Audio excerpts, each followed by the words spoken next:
Hey Raghunath, tell everyone about our Patreon community. Sure, Kastuba. The Wisdom of the Sages Patreon community is an incredible online yoga resource. If you like the type of yoga wisdom and culture we share on the show, then our Patreon community is a great next step. This is a listener-supported podcast, and any level of sponsorship will unlock a wide range of live and archived classes, talks, and even workshops. Raghunath teaches, I teach, and we have a host of other excellent teachers on topics ranging from yoga philosophy, asana classes, storytelling, Ayurveda, kirtan, cooking, meditation, and a lot more. We even have an incredible online Bhakti 12-step recovery group. So if you want to check it out, go to patreon.com/wisdom of the sages. All right, let's get it on. Om Namo Bhagavate Vasudevaya. Om Namo Bhagavate Vasudevaya. Om Namo Bhagavate Vasudevaya.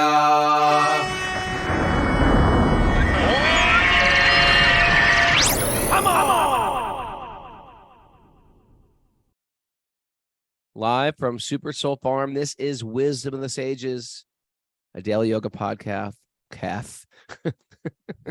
with your host, Raghunath, and co-host and senior educator at the Bhakti Center in New York, Kastuba Das. Welcome to the show, everybody.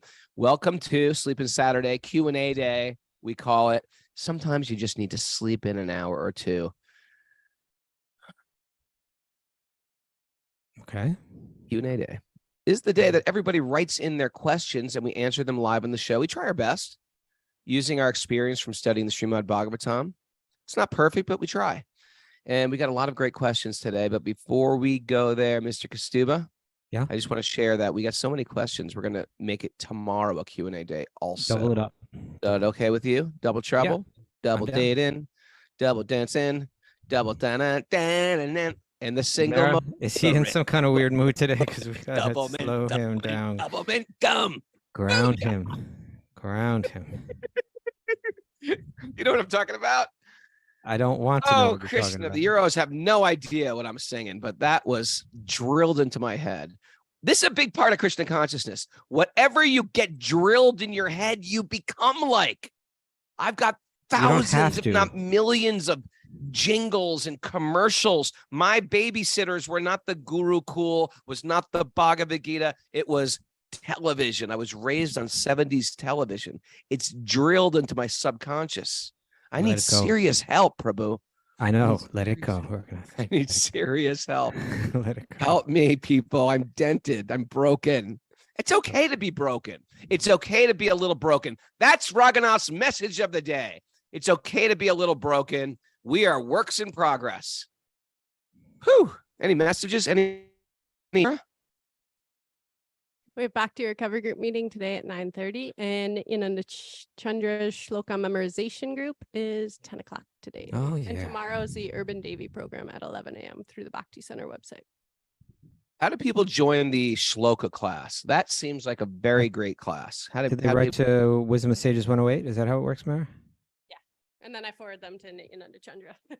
Okay, so if you want to join that shloka memorization, which is something that highly recommended for people, at least know 5 or 10, Prabhu, my shloka memorization is the double mint gum commercial. Yeah, that's a problem. You can replace that by joining the shloka memorization group by writing to Wisdom of the Sages 108@gmail.com. Say, Mara, I want to connect with that group. Put me together with them. All right. Well, let's get into this sweet stuff, Mr. Right into it? Okay, sounds good. Yeah. Would you like me to read this? Or do you want to have Yvette come up and read this? You know what? Yvette's here. Let's get sweet Yvette What up is here. Yvette doing up there? What's going on? She's helping out with our teacher training. Oh, okay. We call her Awesome Yvette. How many people are with you right now? Do you have like a live audience? No, we just have me, Mallory, and Mara and Yvette. They're in a Bhagavad Gita class right now. The rest of them. Okay. Hello, Come Mallory. on over, Miss Yvette. You want? Okay. Is he gonna read it? Yep. You got to stick your face right on this microphone. Come on in. Hare Krishna. Good Go morning. right Hello, in, Yvette. closer. All right. My question is, Hold it. You got to We get are- closer. Closer. Okay. We There are you go. instructed not to take offense as Vaishnavas, that we should learn not to take things personally and zoom out and look at the big picture. Okay. This helps to get out of our ego and see that not much is really about us. Mhm. However, is not taking offense the same thing as denying feelings? If I am offended, doesn't it mean I am hurt on some level? Could it be a subtler form of spiritual bypassing if I say Mm. I don't take offense and I still feel hurt or resentment? Can I acknowledge my feelings and yet take no offense? Okay. Very good. Very beautiful. Good question. Want to take a shot at this? start Or you want right me to go?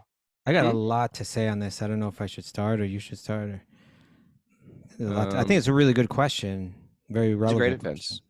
It's a great offense. It's a great question. Why don't I give a little and you can feel like Yeah, you maybe get go a a lot little of back and forth. You do a little back and forth. I like that. Okay. The first thing that comes to my mind of, our feelings are not necessarily facts. Oh. Feelings aren't necessarily facts. For example, suppose you have your significant other, and every Saturday you go on a little date together. But your back history is your father abandoned you when you were a young kid. So if for some reason your significant other says, you know what, I can't go on our date Saturday like we usually do. I really have to do some work. You could interpret that as I'm being abandoned. I'm not worth anything. I am one of these people that get abandoned. This person's work is more important than me. I could add so much meaning to what has just happened. My feelings aren't necessarily based in fact. It could be triggered from so many things that have happened previously. So the things that you mentioned, zooming out, not taking offense, these help us frame out something happened, and then the meaning we place upon what happened is what can really set us off. So we shouldn't necessarily abandon our feelings, but we can't take them that seriously all the time. And of course, if we have been hurt in the past, oftentimes people have a narrative already built into their skull. It's a program that runs, for example, that one I was mentioning, that people are meant to disappoint me. And they go out and search for it. They search for people sometimes that will disappoint them. Sometimes they search for people that are emotionally unavailable or commitment-wise unavailable. They look for unavailable partners. Why? Because they've had some trauma in the past where they've been abandoned. So sometimes we have to be careful that the offenses that I'm getting taken are triggered from so the blanket statement is, yeah, we don't take offense, and there's a lot of like self-discovery you can do within that. But a lot of times these resentments that I'm hanging onto, either I have some play in them. The play could be my past, it could be my history, etc. I'm adding extra meaning to them. Or sometimes there are things where people have actually offended me. And we addressed that on the show yesterday. That funny story I said where I got chastised by the Swami for no good reason.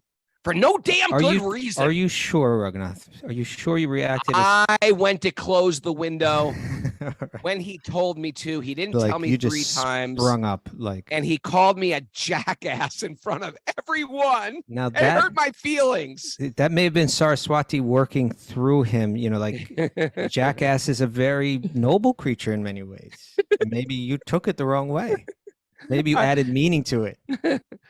Well, the point is, I didn't lose for shifting that. It was stuff he was going through probably in his spiritual life where he would lose his cool like that. Yeah. But because I had a good practice at that point, and I'm not always good like this, shifted it to whatever. I've done so many things I've gotten away with. Why not just take this chastisement and eat it? But if there is stuff like serious trauma, you have to work through that. You have to untie that granny knot. And then you also have to flip it to make it somehow the deeper question of what am I supposed to get out of this mess?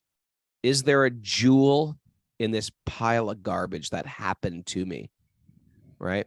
Because we say things don't happen to us, they happen for us. And sometimes that's a tough pill to swallow. Sometimes that's like a horse pill. But there is a God, and God does want our edification, our evolution. There is a loving God, and the material world is filled with some type of karma. But also, we find on our spiritual practice that our karma is actually a recipe, you know, or a treasure map, to find the jewel of sweet Krishna. And sometimes, like, wait, why would that happen? There's a treasure in there, even though it may not appear to be treasure. There's a treasure map that's going to get us out of this muck of the material world. And the treasure isn't to even find peace in this world necessarily. It's to actually help us grow and to see ourselves above this temporary world. Kastuba? No, there's a lot team. there. There's a lot there in what you said in terms of how to process and respond. I think I'm speaking in the same areas as you. It's an interesting question because this is something that's spoken a lot about in our sacred texts, that go back so many centuries, and the great teachers of Bhakti have taught about this. And it's something we talk about a lot on the show, on the podcast. Now, I looked up the definition of the word offend. Right. So, like, am I offended? And here's what I got: to cause to feel upset, annoyed, or resentful. So, so when you take that and say, can I acknowledge my feelings and yet take no offense? If I am offended, does it mean I am hurt on some level? It seems to me like if someone says something to you that hurts, right? Let's say it hurts. Like we're gonna say, jackass. Why did you call me a jackass? Yes, that's a real. It's like sort of a clean. It's not saying a quote bad word, but the jackass is considered one of the lowest of four-legged animals. Okay. Okay. But it's one thing. There is a difference in the processing of this. Did it hurt me? Then there's another question: is did I validate within myself feelings of resentfulness? Did I embrace feelings of resentfulness?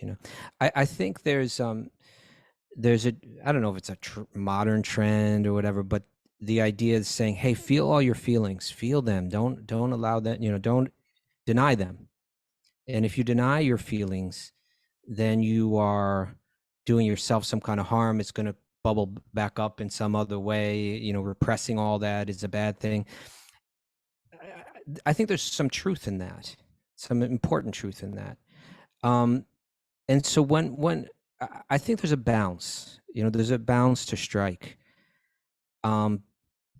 And not only just to strike, like it's a balance to strike, and it's a balance to monitor and to regulate between two approaches to the feelings that we have.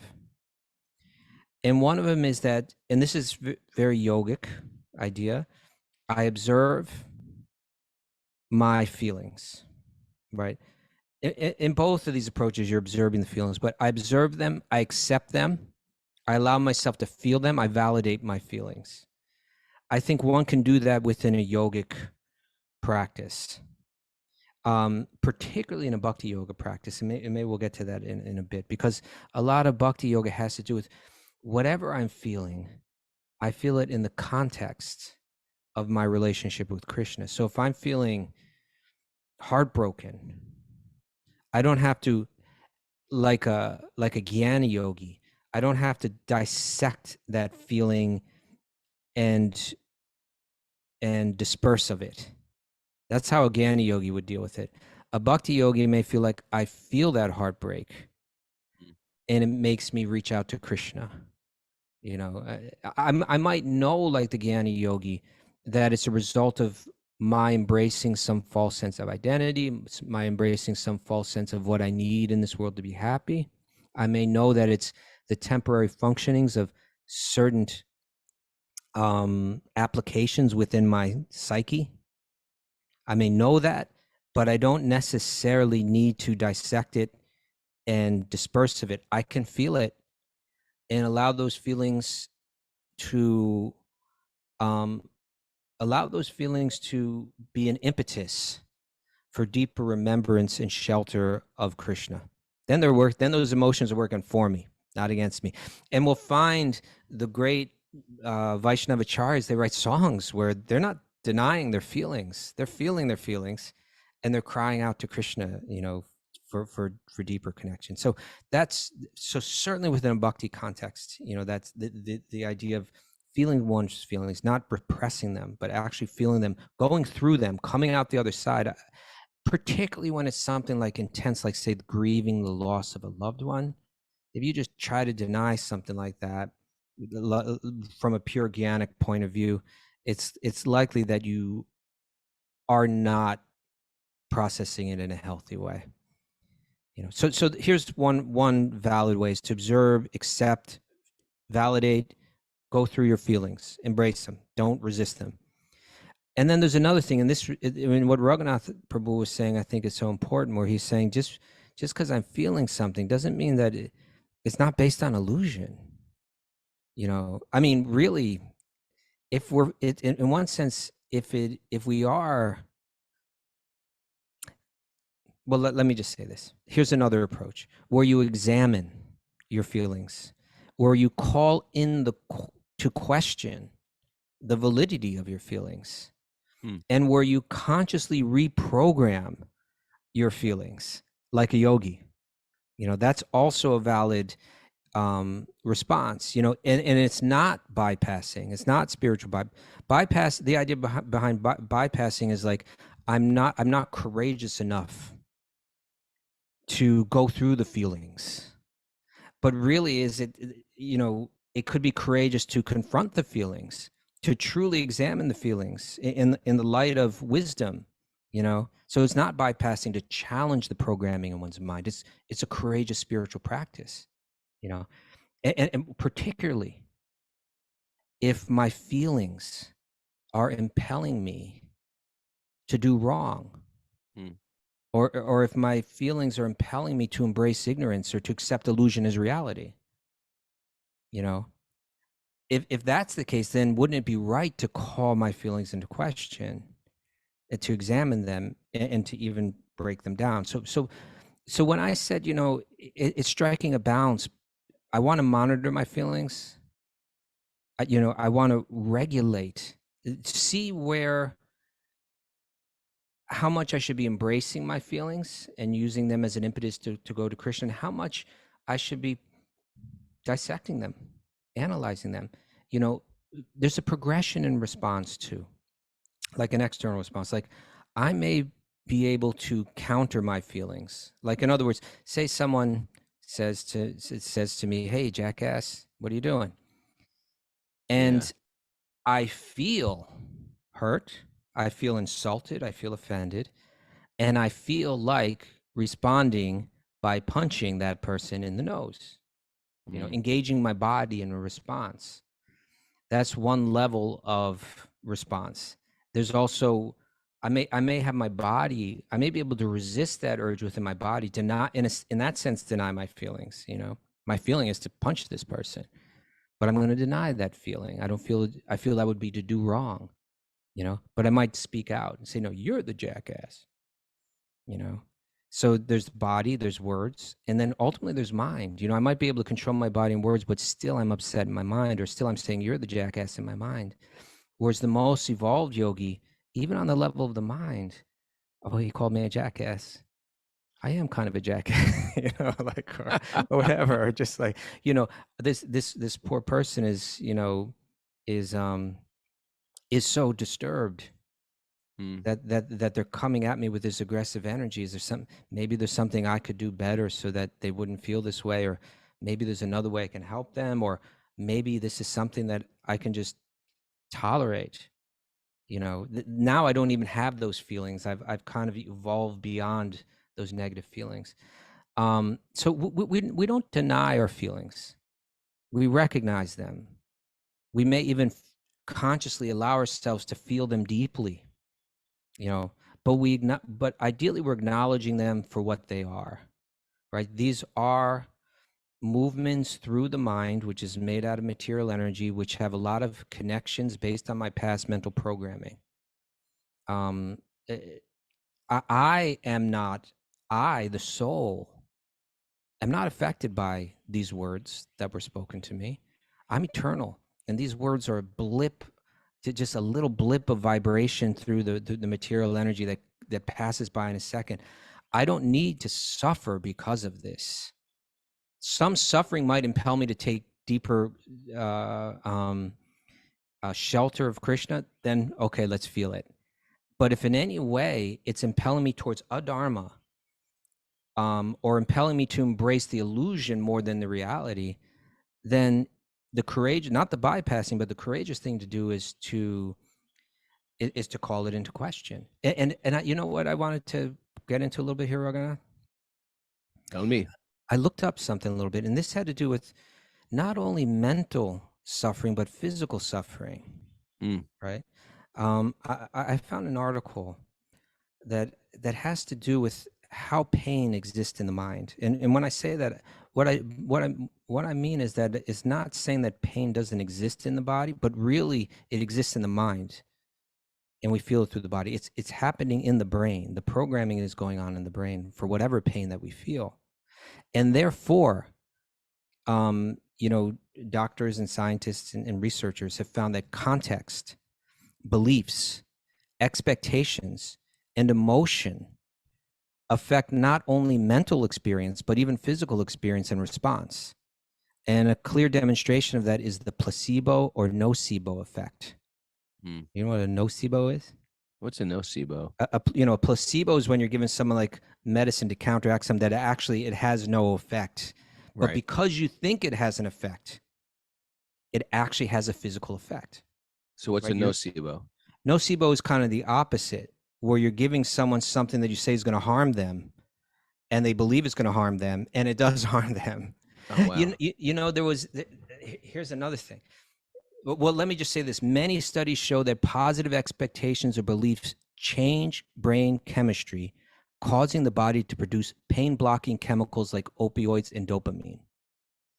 Okay, so can I tell you what I do in this case? What do you If do? ever for some reason I'm eating some food that I know is sort of unhealthy, I tell will yourself hold it's that healthy? food in my hand. I say, this is the healthiest elixir, magical superfood I could eat. It's going to make me stronger, taller, and more intelligent. And I put it in my mouth.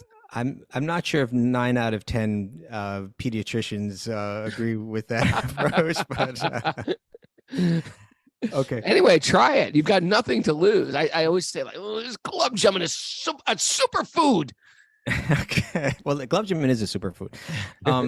But I heard about one very interesting test. I forget the name of it. Maybe somebody on the chat board knows about this. Yeah. But this test was conducted where in a studio, they took people and they, through makeup, they made it look like the person had a serious kind of scar on their face. Oh. Okay. And then those people went and applied for a job.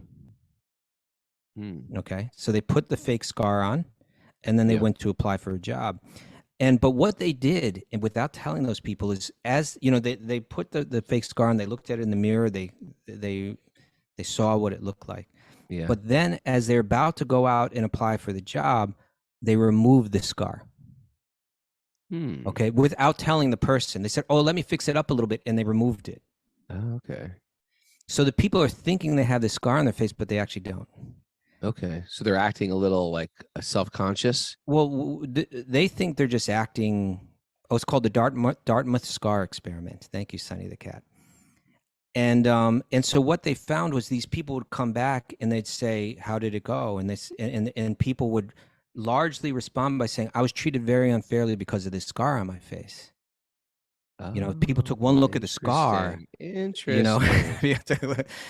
And so, should we just validate all our feelings? Well, here's a case where someone's feelings were based entirely in the ether. They don't act, there was no reality to them at all. It is so easy to think that everybody's out to get me. I can actually fabricate it right now if you want. I can think about how the universe is conspiring to ruin my life. My body is trying to kill me. My people are actually, no matter what I do, people have issues with me. There are so many ways to zoom in on all those problems, and there's a way to see it the opposite. And it's really, that's why I think a lot of our work, if not all of our work, is just to change that perspective. The world is working for my benefit. The universe is working for my benefit. God is working for my liberation. Okay, so we're gonna, what you're getting into right now, those kind of Pro- positive affirmations, they can play a role. Pronoia. Pronoia. Yeah, everything's working for me. But here's what Beth Darnell, a PhD in pain psychology and associate professor at Stanford University, has to say on the idea that positive and negative emotions affect our perception of even physical pain. Sure. She writes, negative emotions are like gasoline thrown on the fire of pain, not only making chronic pain much worse, but even causing it in some cases. And the opposite is also true. Positive emotions can significantly lower pain when patients stop focusing on how bad they feel. She continues to say that when patients learn how emotion, expectations, belief, and context all fit together, they know there is a pathway for them to gain more control. And that's what yogis do. They're trying to gain more control. Rather than being ruled by my mind, I want to get my mind under control. Now, I have one more thing to read in this context, Raghunath. And this is from April Valorand, who's a PhD in pain researcher and professor. I'm a pain professor at Wayne State University. Professor Payne, we call them. Okay. Professor Payne. House of Pain. At Wayne State University, this person, April Valorand, PhD, has designed a program for cancer patients called Power Over Pain Coaching, which has three main components. Medication. It's medication management. It's not like just saying, right? It's from the impression I get, they're saying we're not ignoring other paths, but it's involving this path of coaching, right? Medication management, pain advocacy, and living with pain.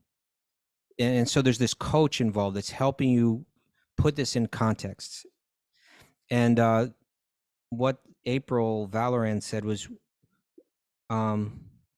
when people learn not to get so distressed, we help people learn not to get so distressed, not to listen to their minds, not to listen to their minds. So in other words, what she's saying is, and she continues, Valorand recommends non-pharmacological therapies like visualization, distraction, and relaxation techniques, as well as integrative treatments and spiritual resources. So she's saying that the mind will tell us many things and we suffer because of it. We can gain control of the mind. We can learn not to listen to our mind. So she's saying even to relieve physical pain of like cancer, sometimes we shouldn't be listening to our mind. We should actually be confronting our mind. So all that, let's go back to Yvette's original questions, right? Is not taking offense the same as denying feelings? Yeah, how do we get to this? What I think what we're saying is that it's not necessarily denying the feelings, but you may be consciously challenging the feelings, or you're not denying that they exist. You might even choose to feel them deeply if you can do it in the right context, in a bhakti context. But not taking offense doesn't necessarily mean you're just denying something. You can be analyzing it, right? You can be, in a sense, challenging it or calling those the validity of those feelings. The feelings are real, but what are they based on, and can they be counteracted through analysis? That's a yogic idea, right? If I'm offended, does it mean that I'm hurt on some level? I suppose it does. I mean, sure. You've been hurt on an emotional level. You're feeling some pain. Could it be a subtler form of spiritual bypassing if I say I don't take offense and still feel hurt and resentment? It could be. It could be if you're not actually addressing them. But if you are addressing them courageously, honestly, then I wouldn't say that that's bypassing.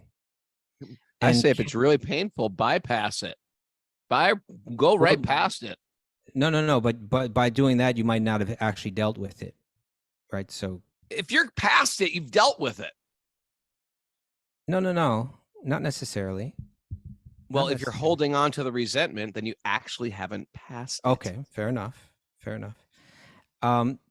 Can I acknowledge my feelings and yet take no offense? Absolutely. Absolutely. That really hurt what they said, but I'm not going to blame them. Right. This is also another type of yogic analysis. I'm not going to blame them. I'm not going to resent them. I'll accept that pain and that feeling. I'll use it as an impetus to weaken my faith that my happiness will come through the things of this external world, and strengthen my conviction that my life is meant just to be surrendered to Krishna, and this world is not my home, and so on. That's now you've taken no offense, but you still acknowledge and even deeply felt those feelings, but you've processed them in a way that's positive and moving you towards reality rather than moving you away and deeper into illusion. All right. It can be a real glue trap, this taking offense, because something happened. I take offense, and then I stew it around. I stir it around, and then I start to think of how could I have done it differently. I'd like to get back at them. Here's what I'm going to say back to them. Right. And when I say back to them, then they say something back again, and then I work on, if I had a chance, I'd get back at them like this. This spite, revenge, over cycle. It gets bigger and bigger, like a glue trap. I'm going to get my hand out of here, out of this glue trap by grabbing it with my other hand. Now that other hand's caught, and we're consumed by this. And sometimes that consuming Consumption goes on for years. Oh, yeah. It goes on and it gets bigger, like a big glue ball. Big ball of glue. Yeah. Honestly, the most evolved person, the person that's most deeply situated in reality, they're not feeling offense. Yeah. We can't artificially claim to be there, but we can keep that in mind as we're going through feelings of offense, and choose how we want to respond rather than just respond. And just respond, being controlled by our mind, being controlled by our feelings and our emotions. Yeah, the greatest story is of Vidura. Vidura was kicked out of the kingdom by his brother, influenced by his mean son. I mean, he had every right to be offended. He always gave his brother this is from the Mahabharata. He always gave his brother kind advice. He was always impartial. Even when his brother did something stupid, he would say, hey, look, Dhritarashtra, you got to do it like this. It's a better choice. He wasn't controlling, just there as a friend, giving good advice. And then the son, Duryodhana, started getting nasty. And finally, the father took the son's side and kicked Vidura out of the kingdom. So wrong. Right? And Vidura's answer was, I'll go on pilgrimage. I accept this. No resentment. No resentment. No resentment for him. He just said, I'm going to take this as a sign from God to go on pilgrimage.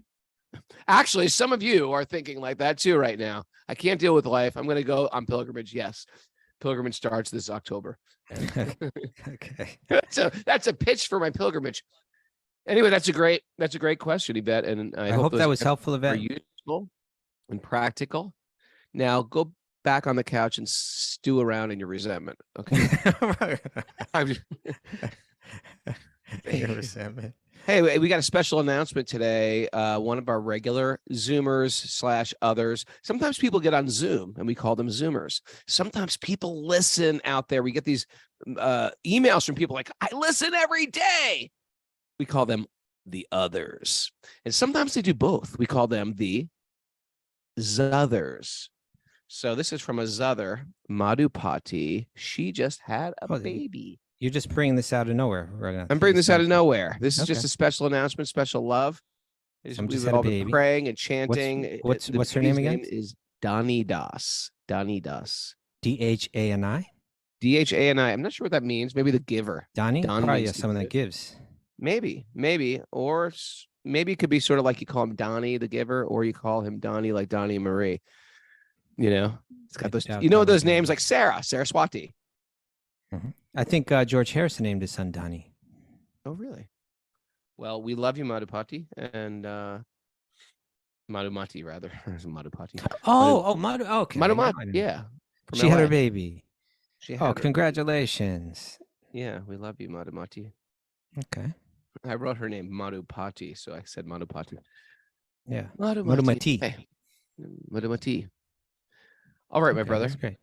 So this next question is coming from a lovely person that I haven't met yet, but she wrote lovely, from Natalie Mills. Okay. Natalie Mills. And Natalie, I kind of edited this out, Raghunath, because it was long, and she was very generously appreciating the podcast. Okay. And she mentioned that she listened to the first episode in October of last year, was instantly hooked, and began madly trying to catch up, sometimes listening to 6 episodes in a day. I think she's a fanatic. Today, on the 17th of June, by the 17th of June, so that was like about 6 months, she caught up. All right. So that was 1,071 hours of listening in 6 months. That's solid. It's pretty serious. I salute you. I salute. I'm a little worried about you. We're worried. but, Her children haven't been fed. The house is a mess. But that's appreciated. So thank you. Now her message is a more sobering one. Okay. It's sweet. It's heartbreaking. It's bittersweet. So here we go. Should I read it to you, Raghunath? Please. So Natalie writes, 8 years ago to this day, my husband and I lost our beautiful baby girl, Macy Grace, who was born prematurely and died soon after birth. Oh, no. My husband and I were fortunate to be able to hold her and love her as she left her perfect little body. As you can imagine, this was incredibly sad, painful, and difficult for myself and my husband and our 3 beautiful daughters, who were 11, 8, and 4 years old at the time. Some of the whole family experienced it. The whole family's feeling that type of tragic loss. Yes. This experience forced me to endure much sadness, grief, and heartbreak. Somehow, though, I felt so honored to have Macy for the short time that we did. And I felt and I feel strongly that she was a true gift, even though fleeting. Who can analyze those feelings and intuitions and so on? My husband and I grew closer during this time, which after our 30-year relationship, we thought that would be impossible. And she says, thank you, Krishna. I don't regret Macy for a single second. And I know that Krishna's plan for me is the perfect plan. However, Krishna. However, and then she writes 3 exclamation points. However, I can't help regretting that I did not chant his holy name as she was leaving her body. I was not Krishna conscious at the time. So she hadn't discovered Krishna Bhakti at this time when this happened. And so this makes her look back and say, oh, I wasn't prepared to be of the greatest assistance to my daughter, right? Could you please shed some light or some thoughts on the consequences this may have had on her soul? That's the first question.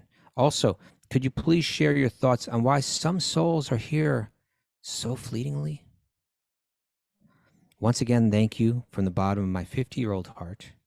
Your work and service is greatly received. I look forward to joining you live on occasion when I'm able to stay up a little late. Apologies if this is a little on the morbid side. With much love, Natalie. Can I jump into that? Please. Thank you for sharing that. Natalie. It brings me right to the story of the Vasus, which is a story I tell a lot. There are these, Okay. the Vasus, they lived in higher realm, but they got cursed because they were stealing Vashista's cow. And they were cursed to, when they were cursed, they begged for forgiveness. Please forgive us. We're sorry. We're screwing around. And Vashista says, okay, I forgive you, but I already cursed you. Therefore, you have to take birth on the planet Earth, which is considered a very low, sort of ghetto planet, Earth, because there's a lot of pain in the material world. They're living on a very higher realm where pain is very, very minimal. So all of them were cursed to take birth. There were eight Vasus, but one of them actually stole the cow and instigated it.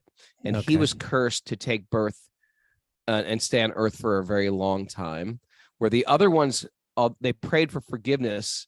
And Vashista said, okay, you take birth and then you immediately become liberated. And this is the beginning of the Mahabharata. So what happened was Ganga Devi, the Ganga personified, had these children. And every time she had a child, she threw the child in the river. And everyone was shocked because on this but you have to, I think you've neglected to mention one important detail. What was that? What was that? You don't, sorry to interrupt your flow. Well, usually I tell the story and I really fluff the whole thing out, and now I'm telling it briefly, so maybe I did forget something. When she married Shantanu, she said that he proposed to her. He was stunned by her beauty. He instantly fell madly in love with her. She accepted his proposal with some criteria. Criteria. Here's the caveat. Whatever I do, Ganga said, you never question it. And if you question it, I will leave you immediately. Yeah, that's heavy. So this earthly king, he had this wife and, he loved her. He said, sure, what are you going to do? And what she started to do was every time she had a child, she'd kill the child. She'd throw the child into the Ganga. So from our vantage point, you're thinking, wow, these 7 kids, they're all getting thrown in the Ganga. These are so unfortunate. How horrible. How could the father tolerate this? Why would the mother do such a thing? Why would cruel fate happen like this? And by the time the 8th child came along, the father was like, listen, we are a good match in so many ways. There's a love connection. We respect each other. We have the same goals. We're leading this entire empire, but you keep killing our children. What's going on with this? How can we fix this? And Ganga Devi took this last child, the 8th child, and said, well, you've questioned me. Now I must leave you. And he said, well, why? What is going on? What is going on here? What? He said, well, listen, these 7 children were the blessed children. These children were blessed to be born. They had to do some time on this planet. Yeah. They had to go through birth and existence and taking on a material body, a gross material body, but immediately be liberated. I lessened the curse for these 7 children. Now, the one that gets to live, he's going to be taken to the heavens, trained to be a king, but he goes through a very, very painful existence. He was the very cursed one. He was the one who actually stole the cow. The one that actually has to stay is the cursed one. And he has to stay on the planet. I mean, let's face it. There's people that live like 100 years, but they live a very, very tough life. Yeah. It's not easy necessarily living a long time. Whereas these 7 Vasus, they took birth and are immediately liberated. Okay. It's called doing some time, Right. Whereas the long birth, for the vantage point from the material world is, hey, this guy who gets to live a long time, what a great life he gets. And these poor, poor children who died at a young age. So that's easy to read into a book. And I'm not saying that makes all your grief go away, but we should understand that we don't know who this child Macy is. And you are a devotee, and this time means nothing. You weren't a devotee then. You were a devotee then. You just haven't woken up to it then. Obviously you were, if you're so into it right now. You were. It just, there was a little bit of a veil there that had to come. And Macy's still connected with you. And your activity now as a devotee is affecting that soul right now. So one thing is we don't know who Macy was and what time she had to do on this planet. And maybe it was to even poke you a little bit to say, you know, I've got to look deeper in my life. I've got to get more connected with my family. I mean, here you are now, years later, and you're a devotee. Perhaps if that whole experience with Macy could have been that angel to put you on your spiritual track. Yeah, no, you covered a lot of important stuff with your answer, Raghunath. I think the first and important, I think there are kind of two parts to her question. Let me go back. Yeah, why, who was Macy? Why, yeah, per why se? does this, yeah. And how does that affect? And because I wasn't a devotee, I wasn't chanting to her. Yeah, She so didn't understand that Macy could be already a very, very evolved being meant to get her into bhakti.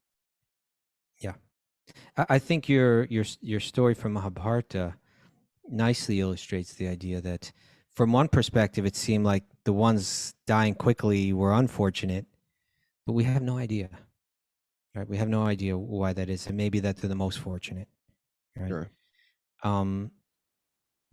It may not be easy to live in that mystery, Yeah. but we have to, at least for some time. And even though we're living in that mystery, we know so much that we should be grateful, that we should live in the mystery, but live in faith as well. Live with the faith that Krishna is orchestrating our lives in so many ways. And then you got into the other part of the question, which is like, did you fail her in some way by not being there to chant for her? And you kind of mentioned almost exactly what I was going to say, Raghunath, was your relationship with this person, your experience of your relationship with this person is within the context of material time. So you're thinking the opportunity was there and then it was gone. And then after that time, I discovered bhakti, and now I can't go back in time and correct things. But your relationship with Macy is somewhat beyond time too. The sequence of how things fit into our lives is very limited, but from Krishna's perspective, it's entirely unlimited and entirely adjustable.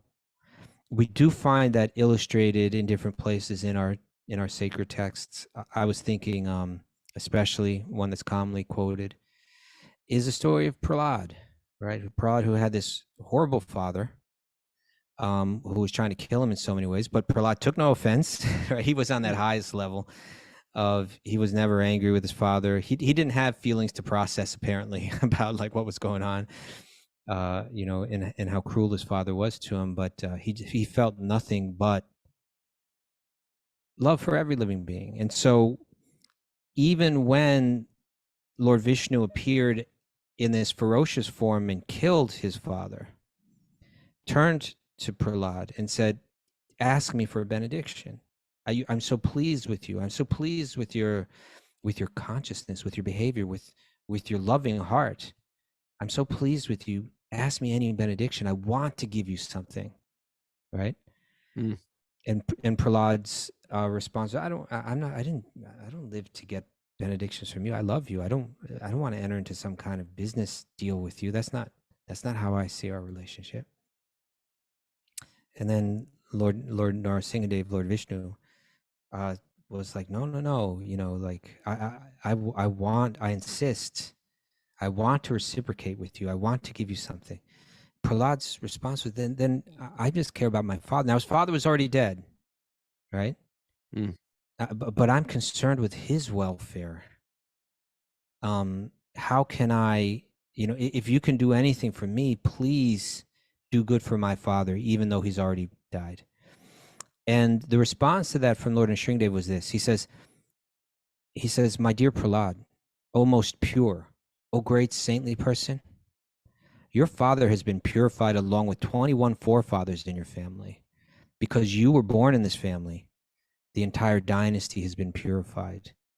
Whenever and wherever there are peaceful, equipoised devotees who are well behaved and decorated with all good qualities, that place and the dynasties there, even if condemned, are purified. Interesting, right? So That's even going great. back 21 generations. Right. You know, he's saying that time is not an issue here. You know, generally we think of it as like, okay, I live my life. And at the moment of death, it's all kind of calculated, and then you go on to your next place, and it's too late for any adjustment. Here, it's saying, no. You know, I can easily play with time, and I can easily, you know, your devotion, your care, your feelings of wanting to serve and benefit your child Macy. That's not something that slipped through your fingers and is gone. That's something that can be addressed now, today. And so I think it would be very appropriate for a mother who lost a child early on like that, especially, to take personal responsibility for the welfare of that child and make that a point in her life, in her prayers, to make it part of the offering of your life to God can be the care and the welfare of that child that you lost years ago. And it's not just imagination according to these texts. It's something very real. I like All that. right. It was beautiful. Yeah. Right. Okay, Rogan, I think that's it for the show today, right? Oh, there we go. There it is, my friend. Thank you, everybody, for joining us. Thanks for all these great questions. Thanks, Yvette, awesome Yvette, for being here live today. Thanks for Jim Wood for taking over the message board, and Laura Rubino passed you out, though. You're number 2 today, Jim Wood. Laura Rubino, you win message board champion today. Woo! It's going to be a beautiful day, everybody, and we're doing more Q&A tomorrow. Hey, tell a friend about Wisdom of the Sages. You just share it with a friend, copy links. You know how to do it, people. Copy links. Send links to people. And Kastuba, glad you're settled. Glad you got a new computer. I don't know what's wrong with my stuff. Mara's here. She's Why does your knitting camera away. never work well? Why? Hey, you know, get a new it's camera. we've had crazy weather, man. Crazy clouds. It's not the weather. We went for a walk yesterday, a little Joppa walk last night. Tornadoes taking over the world. Dropping trees, dropping massive oak trees down. And yet you survived. Uprooting them. It could be the end of the world.